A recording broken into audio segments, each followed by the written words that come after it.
Hello everyone, welcome back to another episode of Technologyglance. Today in this video, I'm going to guide you through how you can disable continuous play on PLAYit. So let's get started.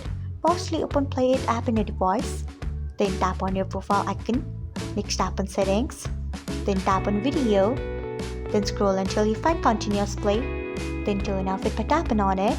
So this is how you can disable continuous play on PLAYit.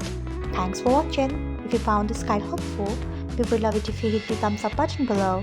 We upload great new tech tutorials like this one every day, so do not forget to subscribe to our channel and hit the bell icon so that you'll never miss another update.